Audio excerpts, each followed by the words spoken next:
and they interviewed a number of pilots, U.S. Navy pilots, that had taken gun camera photos of a number of UFOs. According to a reputable lawyer who was involved in bringing whistleblowers to Congress, the U.S. military allegedly retrieved a crashed, unidentified object that had the capability to distort space-time and was larger internally than it appeared externally.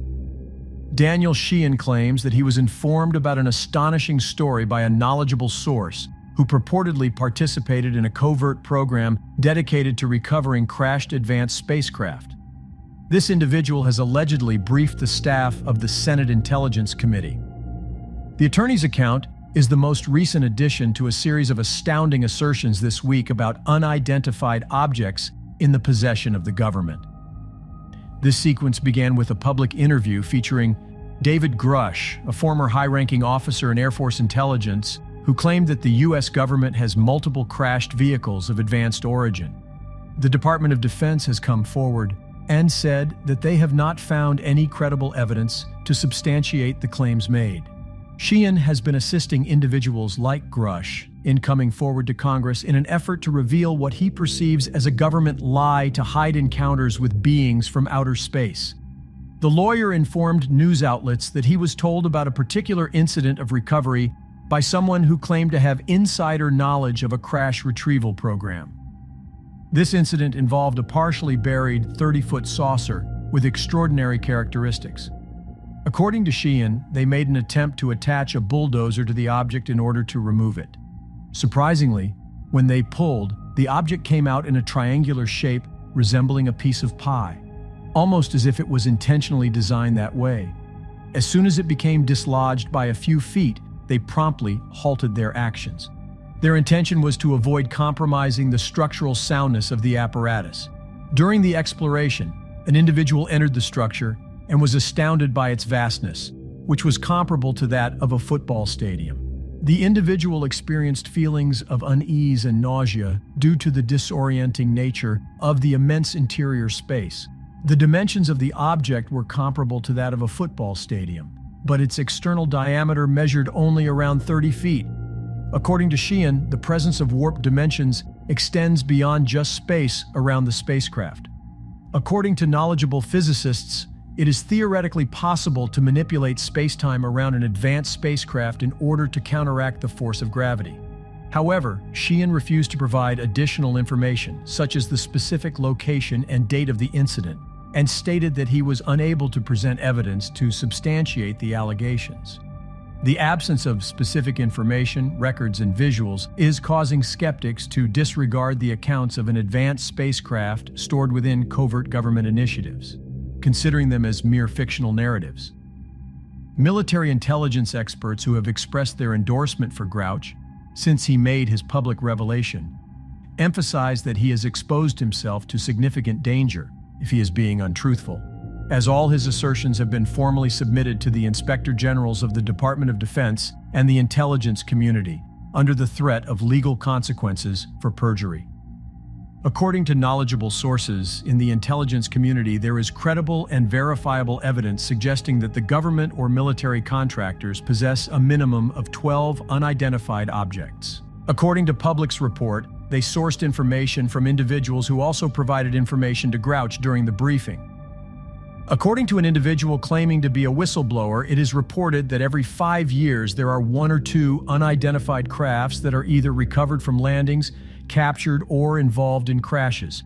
The whistleblower claims knowledge of approximately 12 to 15 such crafts. According to a defense contractor who disclosed the information to the public, there were multiple distinct forms and structures observed. Out of the total, 6 were found to be in good condition, while the remaining 6 were not. There were instances where the unidentified aerial vehicles landed, but their occupants were not present upon inspection. Notably, individuals in high-ranking positions, including generals, have had physical contact with these vehicles, and there is no reason to doubt their credibility. The belief in government theories concerning advanced life is not a new phenomenon. While we have no definitive proof that the U.S. government is hiding knowledge of alien life, several plausible theories attempt to justify why they might do so if such knowledge was within their grasp. Firstly, one must consider the potential for mass panic and societal unrest. The knowledge of intelligent extraterrestrial life could have profound implications on worldviews, religions, and fundamental human beliefs. For centuries, humans have regarded themselves as the center of life and intelligence in the universe. An abrupt revelation that we are not alone, and potentially not even the most advanced civilization, could cause substantial unrest, fear, and even chaos.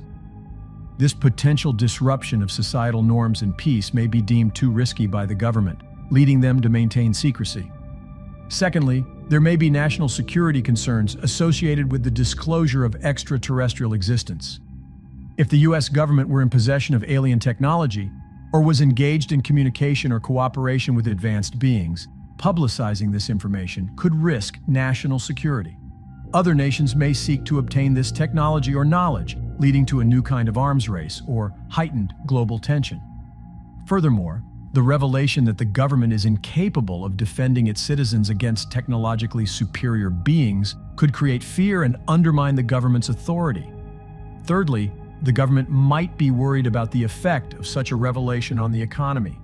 The announcement of advanced life could disrupt markets, causing economic instability. The existence of intelligent advanced life would undoubtedly be one of the most profound discoveries in human history.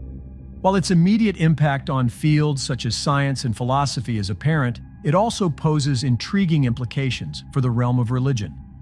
Religion fundamentally is a human endeavor to comprehend the nature of existence, our place within the cosmos, and the potential existence of a divine entity or entities.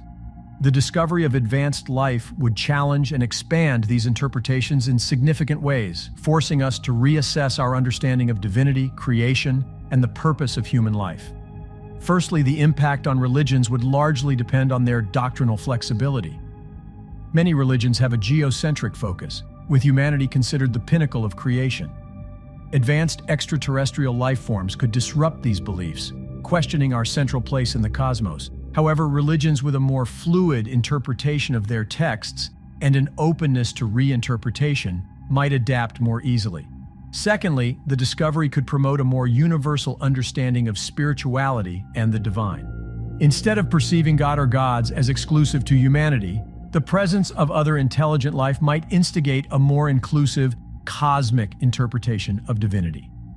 This shared divine experience might contribute to a sense of unity among intelligent species across the cosmos, birthing a form of universal religion or spirituality.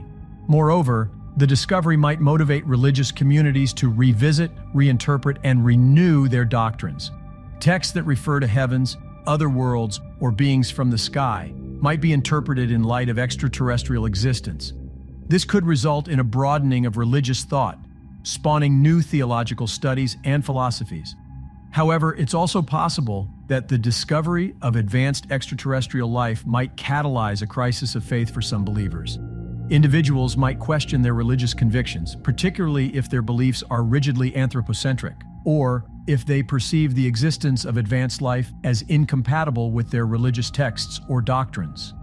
Simultaneously, new religious movements might emerge, with extraterrestrials incorporated into or even central to their beliefs. History shows that significant events or discoveries often give rise to new spiritual interpretations and religious groups. As of right now, the discovery of advanced life would pose significant implications for religion, prompting both challenges and opportunities for spiritual growth and understanding. It would provoke a deep collective introspection about our beliefs, our place in the universe, and the nature of the divine. It is important, however, to recognize that these outcomes are largely speculative and would depend on the nature of the discovery, the characteristics of the advanced beings, and the global religious landscape at the time of the revelation. Acknowledging, finally, that UFOs were real, that they were not swamp gas, they were not just a reflection of lighthouse lights off from clouds. That had been the cover story that had been going on for decades. They finally came forward in December of 2017 and acknowledged that UFOs were real, that they were craft, they were aircraft, vehicles that were flying in our airspace here on Earth, and that they were engaging in activities. For example, they would come from 80,000 feet high down to within 50 feet above the surface of the ocean in less than 1 second, and then stop immediately, and then descend into the water and proceed at up to 200 knots underwater. The timing of this would indicate that they're traveling at some 43,000 miles an hour, and then coming to an immediate sudden stop, and then traveling at almost 200 knots under the water. Nothing conceivably that we have can do things like that.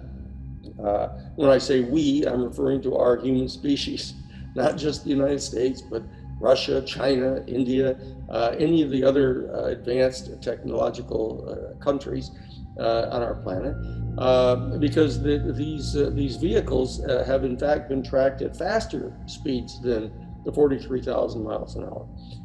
They will proceed at extraordinary rates of speed and then turn immediate 90-degree turns and never lose speed. So that would subject the occupants of such vehicles to approximately 600 Gs, which would basically turn a human being into soup, actually. So that it's clear that these technologies are something that are so vastly beyond anything reasonably to be expected on the part of any human culture that it immediately raised the questions in the minds of people in the Pentagon, in the United States government, and other governments around the world, that if these are not vehicles from, if we say, one of our adversaries, like Russia or China, or however one might conceive of that, and they don't belong to the United States, they're not some ultra-secret technology that's been somehow concealed from the rest of the military, then the question has arisen. For example, Chris Mellon, whom I mentioned, was the Assistant Secretary of Defense for Intelligence, both under the Clinton administration and under the W. Bush administration, has said that, if in fact they're not Russian or Chinese and they're not ours, then it raises the question of whether we are alone in the universe. And specifically says that, if these are from some other star system, this presents, from the perspective of the Defense Department, some potential threat in their peculiar perception of things. There's the old Sufi saying that when a pickpocket meets a saint, all he sees are his pockets, and so that if you're a military defense specialist, any vehicle coming into U.S. airspace that we define that hasn't been authorized to be there or gotten permission ahead of time to be there is viewed as a threat. That's just how they perceive things. And Lou Elizondo, the fellow who had been the head of the secret space program in the UFO investigation division of the Pentagon, has been quoted as saying, look, as a defense specialist, I have to kind of perceive this phenomenon as a potential threat. But if I take off my military hat and think of this just as a human being, it strikes me that this presents this extraordinary opportunity for our human family. And then that's as far as he has gone. Now, the reason that I'm here today and have been interviewed by a number of major news media over the past few months is because I've been retained as legal counsel by Lou Elizondo. That he resigned from the United States Defense Department more or less in protest over the fact that people were not taking this seriously for some reason. He couldn't quite figure it out. That with all of these vehicles flying around, he had come to discover that UFOs have actually appeared over the top of U.S. Minutemen missile silos, where you have a dozen nuclear missiles poised to be fired at the Soviet Union or China at any given moment. And the vehicles have turned off the nuclear missiles, rendered them useless, so they could not be used, but allowed them to be then turned back on after a brief demonstration of the capacity of the UFOs. They have in fact tracked the fastest jets that we have, pacing them and then flying literally circles around them and then flying away. They have flown around our various battleships that we have deployed around the world, and they've been spotted underwater, going circles around our fastest nuclear submarines. And so that you can see from the narrow perspective of the Defense Department how they've become somewhat anxious over the fact that there is this display of technology that dwarfs their supposed superior firepower of being able to establish full spectrum dominance over our planet. But at the same time, this more recent history is what's contexted in the fact that the Senate Intelligence Committee and the Senate Armed Services Committee has now demanded that there be a report filed by the United States Defense Department before the end of June, approximately the 24th to 25th of June of this month, with the Senate Intelligence Committee and the Senate Armed Services Committee, giving the United States Congress a full briefing on what it is that the Defense Department knows about this UFO phenomenon. And so that I'm here in this context of representing Lou Elizondo, who resigned in protest from the Pentagon over their refusal to come clean about what it is they know about this phenomenon, and it has been involved in providing information which will eventually be presented to the U.S. Congress by the end of this month. So there's a heightened level of interest on the part of the American public and the news media in this particular issue at this point. But it's important to take this in context. As I say, there are at least a dozen different dimensions to this particular story. This one that I've just raised is the immediate historical context in which this issue sort of comes to the fore. But in fact, this has been developing since December of 2017, basically 2 years plus ago, when the New York Times suddenly came forward, and on the front page of the New York Times, above the fold, as they would say in the old paper world of the news media, making it the prominent headline in the New York Times on December 17th of 2017, acknowledged that the United States Pentagon had suddenly admitted that UFOs were real. That began this kind of more current drumbeat of interest in this particular subject, and it took basically a full 2 years plus to get it into 60 Minutes on CBS, which is probably true that a lot more people read or a lot more people watch 60 Minutes than read a particular issue of the New York Times. So that a lot of people in the country, all of a sudden, just 2 weeks ago, were suddenly surprised about the fact that the United States Pentagon had acknowledged that UFOs were real. This is, however, contexted by a 2009 report from the Catholic Church. The Vatican, back in November of 2009, invited dozens and dozens of the world's leading scientists to come to the Vatican, and then they went out to Castel Gandolfo, which is the summer residence of the Pope. This was under Pope Benedict at the time, to make a presentation to the bishops and cardinals of the Catholic Church about the issue of extraterrestrial intelligence. And this had arisen in the context of another major historical event that has happened in just the last 20 years. And that has, it may sound a little bizarre, but it's only been in the last 20 years that the scientific community